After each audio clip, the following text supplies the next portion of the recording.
Have you ever stopped to think that you might be part of one of the last moments in human history when there are still people alive who remember what life was like before smartphones, before the internet, before our existence became completely intertwined with algorithms and screens?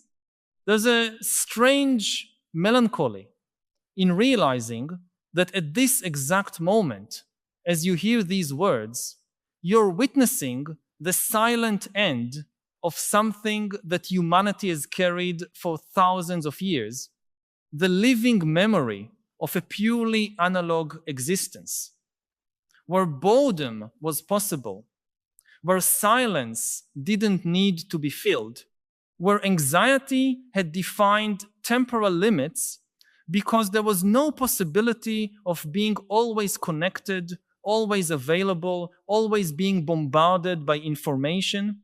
This isn't just a nostalgic reflection on times past, but an urgent investigation into what we're losing without even noticing, and why it matters more than we imagine. Consider for a moment your grandmother or grandfather, if they're still alive, or think about the elderly people you know. They carry in their minds something that will soon be completely extinct: the bodily, emotional, and cognitive memory of what it was like to live in a world where human attention was not a commercialized product, where relationships were not mediated by digital interfaces, where knowledge had weight and scarcity, where time passed in a fundamentally different way.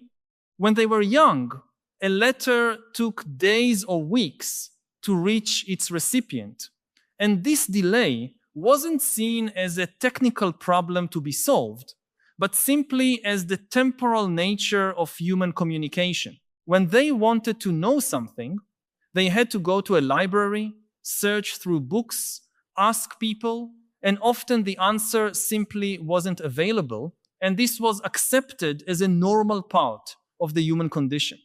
We're going through a historical transition comparable only to humanity's great revolutions, the agricultural revolution that took us from nomadic life, the industrial revolution that took us from the countryside to cities, and now the digital revolution that is taking us from physical reality to a hybrid reality where our experience is constantly filtered, optimized, and commodified by algorithms.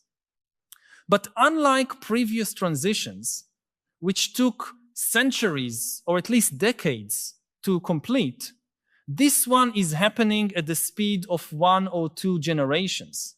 In just 20 years, we've gone from a world where most human experience happened offline to a world where practically every significant experience has some digital component. What makes this transition particularly disturbing is that it's not being driven by fundamental human needs, but by economic and technological imperatives that operate according to their own logic, often contrary to human welfare. The attention economy has transformed our capacity for focus into a resource to be extracted, similar to how the Industrial Revolution transformed natural resources into commodities. Our minds have become territories to be colonized by corporations that have developed more sophisticated technologies to capture and maintain our attention than any propaganda or social control system that has ever existed in human history. The generation that still remembers what it was like to live before this mental colonization is literally dying. When the last person who lived their entire youth without the internet dies, something irretrievable will be lost forever. Not just information or customs, but a form of consciousness, a quality of experience that cannot be documented in books or videos because it is fundamentally experiential. It's like trying to explain to someone who has never experienced silence what true silence is like, or trying to describe to someone who has always had access to GPS what it meant to get truly lost, having to trust your own intuition and the kindness of strangers to find your way.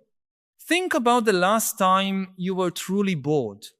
Not that modern boredom that is immediately interrupted by checking your phone, but deep contemplative boredom that forces the mind to wander down unprogrammed paths, that creates space for genuinely original thoughts to emerge from nothing.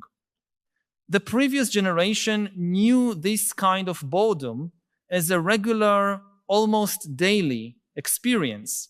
They knew what it meant to spend hours waiting in line with nothing to do but observe other people and let their minds wander.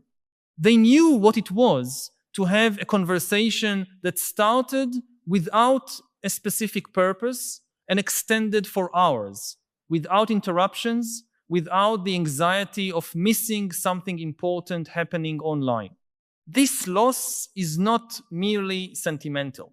There is growing scientific evidence that the type of cognition we develop when we are not constantly stimulated by external inputs is fundamentally different and potentially superior in many ways to the type of cognition we develop in digitally hyper-stimulated environments.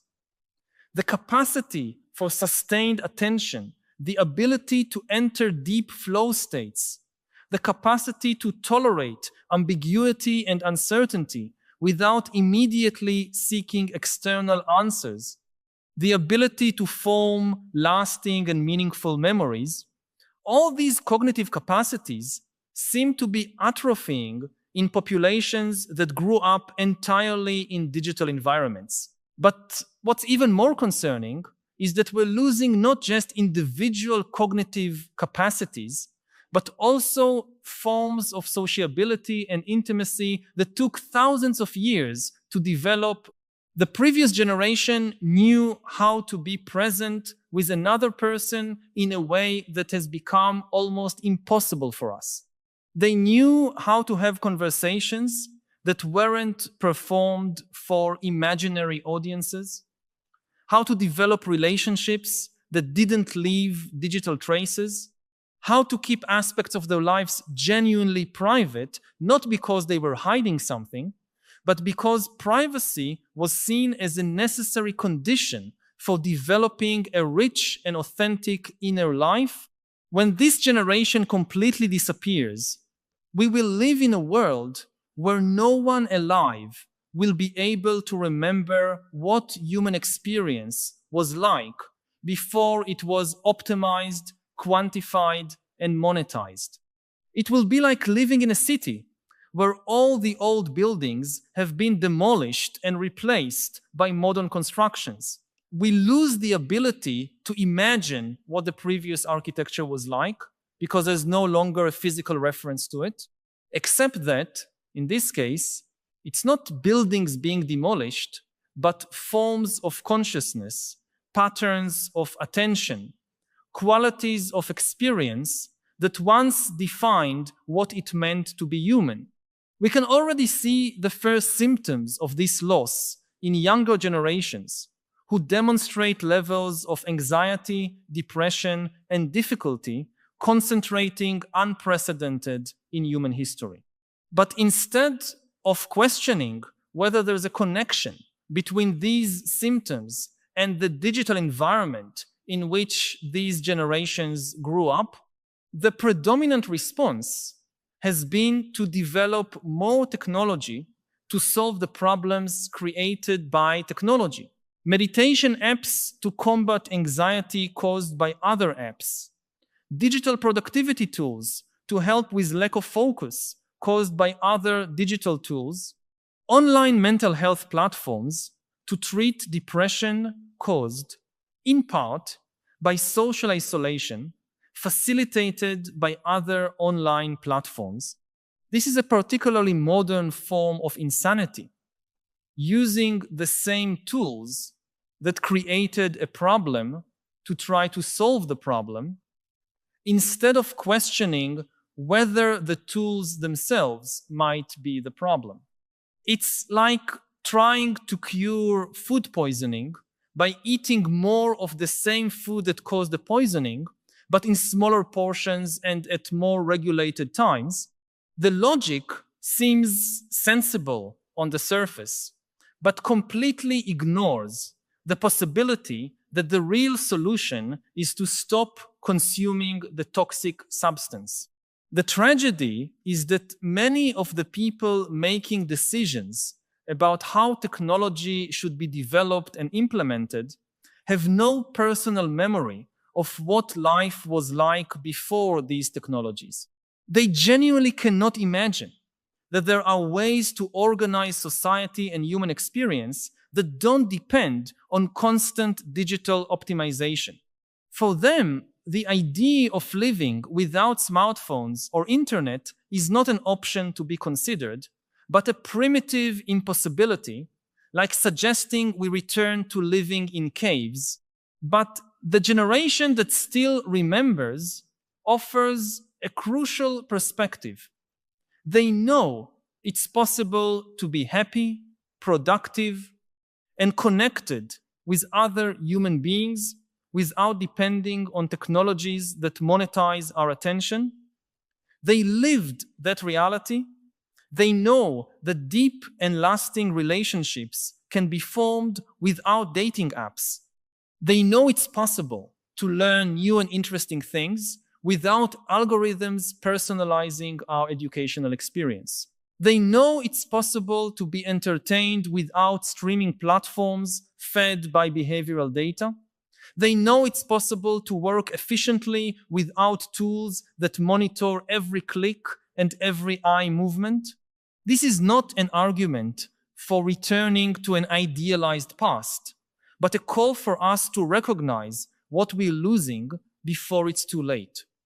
There are aspects of modern life that are genuinely superior to the past. We have access to information and educational opportunities that previous generations couldn't even dream of. We have global communication capabilities that can facilitate forms of collaboration and mutual understanding without precedent. We have tools that can help solve complex problems and improve the quality of life for billions of people. The problem is not technology itself, but our inability to use these tools consciously and intentionally.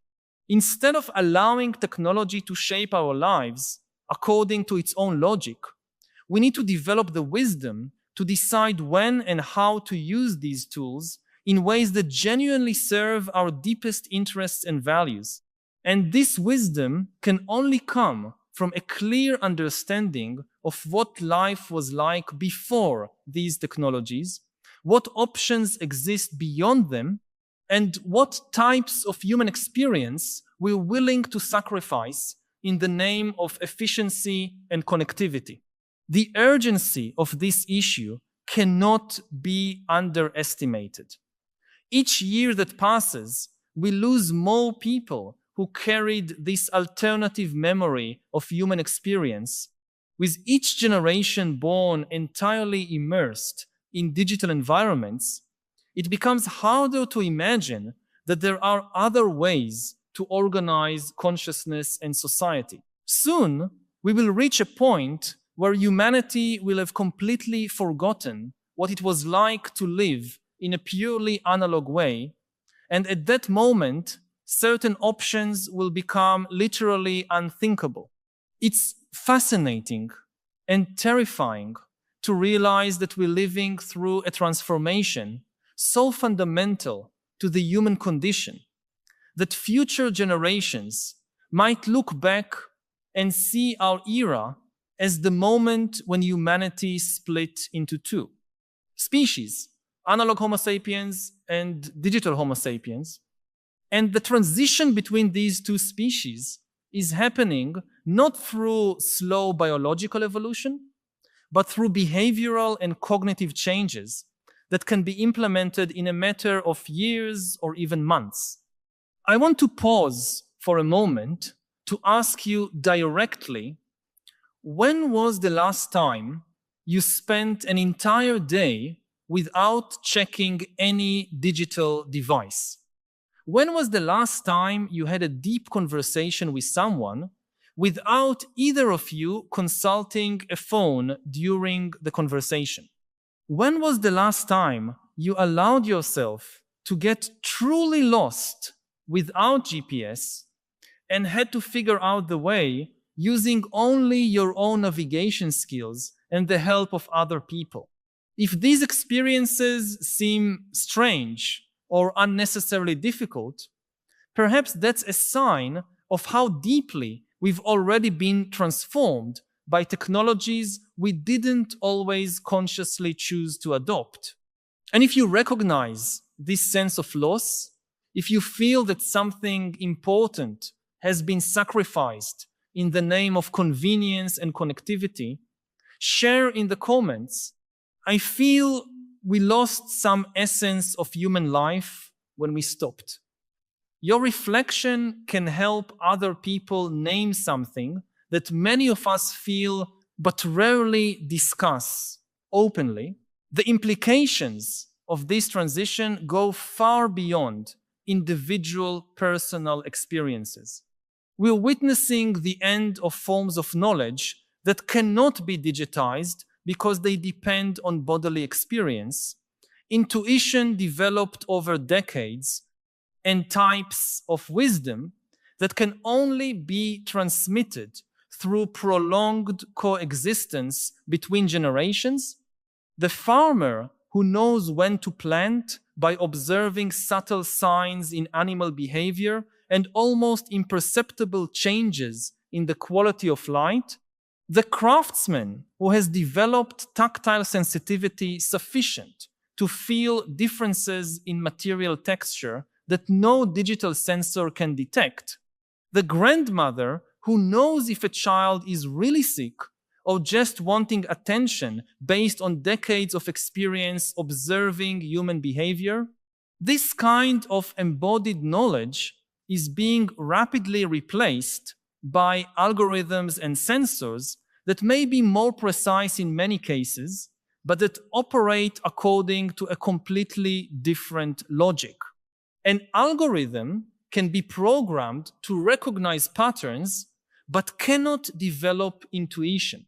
An artificial intelligence can process large amounts of data about human behavior, but cannot develop genuine empathy based on lived experience. A sensor can measure temperature and humidity accurately, but cannot feel the quality of air the way someone who spent decades working outdoors can feel. When the last generation that developed these kinds of non-digitized sensitivities disappears, we will lose not just specific knowledge, but entire ways of relating to the world that took thousands of years to develop. And it's not clear if it will be possible to recover these capacities once they're lost, because they depend on types of experience and practice that have become increasingly rare in digitally mediated environments. What makes this situation particularly ironic is that at the same time we're losing these traditional forms of knowledge, we're developing incredibly sophisticated technologies to preserve information. We can digitize entire libraries, create video archives of practically any event, record conversations with perfect audio quality. But lived experience cannot be archived. The quality of attention that someone develops by spending hours observing clouds cannot be transferred through time-lapse videos of cloud formations.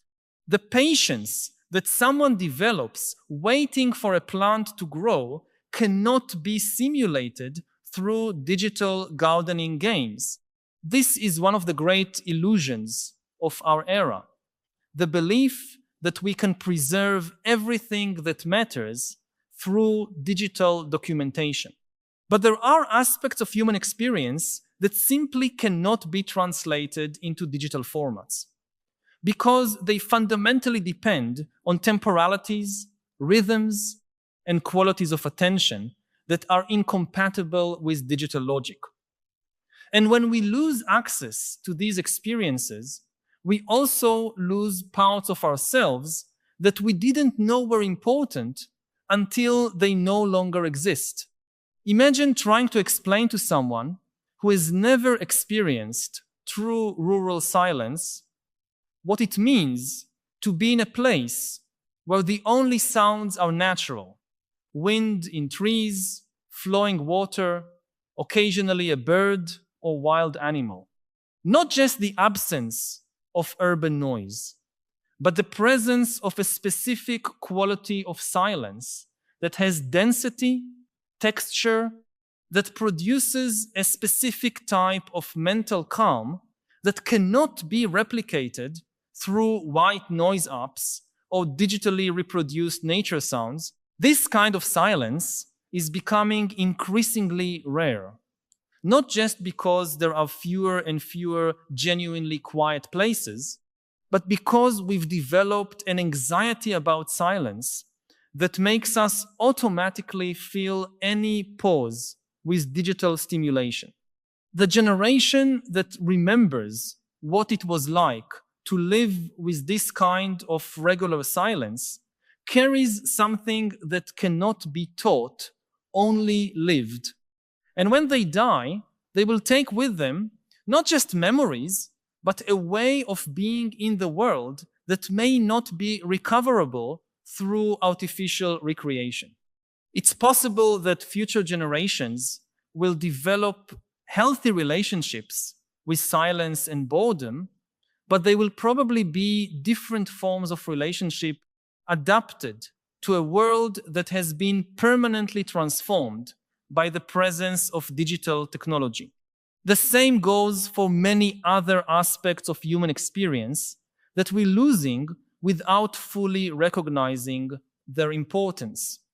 The ability to concentrate on a single task for hours without interruption, the ability to develop deep relationships without constantly documenting moments of intimacy through photos and posts, the experience of traveling to a place without knowing exactly what to expect, without having researched online reviews, without having seen hundreds of photos of the destination before arriving there, the experience of learning something new through trial and error without access to online tutorials that explain exactly how to do each step. Each of these experiences produces specific types of personal growth, skill development, and character formation that may not be replicable through digitally mediated experiences. When we lose access to these experiences, we don't lose just specific activities, but fundamental human capacities that develop through practicing these activities over time. The question we need to ask is, what kind of human beings are we becoming when we systematically eliminate experiences that were central to human formation for thousands of years? And do the capacities we're developing through digital technologies adequately compensate for the capacities we're losing? These are not questions that can be answered through quantitative research or productivity analyses, because they involve aspects of human experience that are fundamentally qualitative and subjective. What we do know is that there are concerning indicators that something important is being lost. Growing rates of anxiety and depression, especially among young people, growing difficulties with concentration and sustained attention. Relationships that become increasingly superficial and mediated by digital platforms, a generalized sense that despite all our connectivity and access to information, something essential is missing from our lives. The generation that still remembers offers a crucial perspective on these issues because they lived in both worlds. They can directly compare what the quality of life was like before and after the digital revolution, and many of them, despite appreciating certain conveniences of modern life, express a sense of loss that goes beyond simple nostalgia. They feel that something fundamental about human experience has been altered in ways that are not always beneficial. Of course, not everything about the past was better.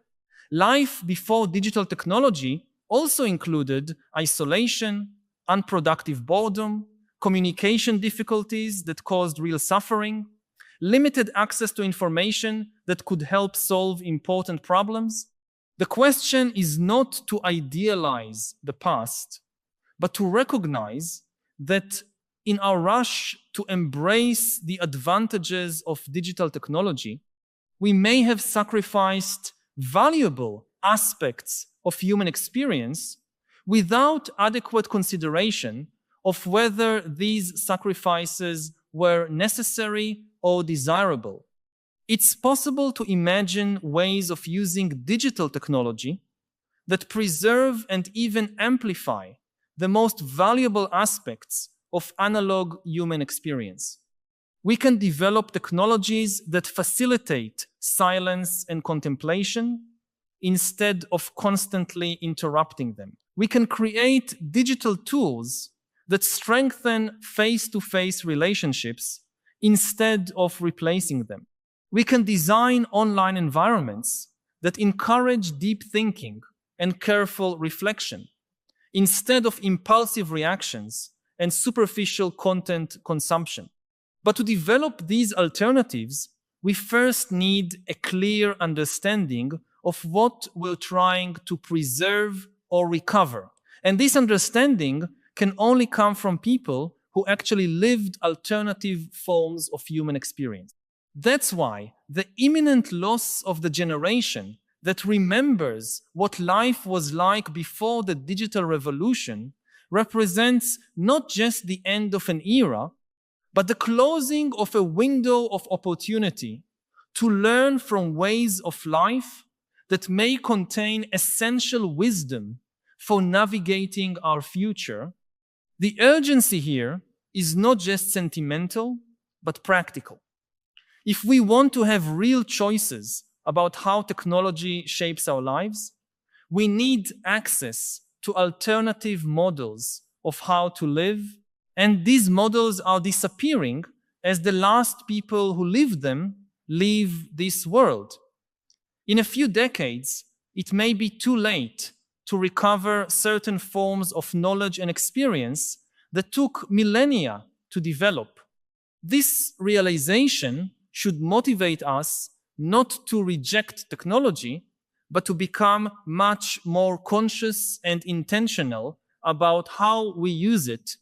Every choice we make about what technologies to adopt, how to organize our digital environments, what types of experience we prioritize in our lives, contributes to determining what kind of future we're creating for humanity. And these choices become increasingly irreversible as we lose access to alternatives.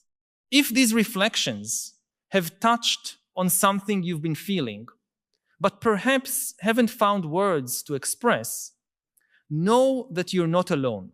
There is a growing community of people who recognize that our relationship with digital technology needs to be rethought, and that there are valuable aspects of human experience that deserve to be preserved and cultivated even in an increasingly digitized world. By joining these conversations, you will be part of a collective effort to ensure that future generations have access not just to the advantages of digital technology, but also to the wisdom and forms of experience that have defined humanity for thousands of years. This is not a journey we can take alone, but together we can create paths to a future that honors both our technological capacities and our essential humanity. The final question that remains is, what kind of legacy do we want to leave for the generations that will come after us? A world where all human experience is optimized and mediated by algorithms, where the very idea of living analogically becomes literally unthinkable, or a world where technology genuinely serves the deepest human interests, preserving and amplifying the most valuable aspects of our humanity? The choice is still ours, but the time to make this choice is running out rapidly. I love to consider myself a storyteller. As an actor and a filmmaker, it's something that I think of as more than a job. I connect to it on maybe an existential level, on who I am. And one thing I often like to say even is that storytelling is a big part of what makes humans human. So as an expert on the history and the prehistory of what humans are, I'm curious to hear what you think of that statement. If I say storytelling is a big part of what makes humans human, would you agree with that? Yeah, absolutely. I mean, Yes! This is the this is the source of our power. We control the world because we can cooperate in much larger numbers than any other animal. And the secret of cooperation of humans is stories. I mean, you can't get to know more than 100 or 200 individuals, but the same story can be known to millions and even billions of people. And as long as everybody believes the same story, they can cooperate. They can agree on norms and values and so forth. We can think about AI, like you said, like a baby or a child. And you can educate a child to the best of your ability. He or she will still surprise you, for better or worse.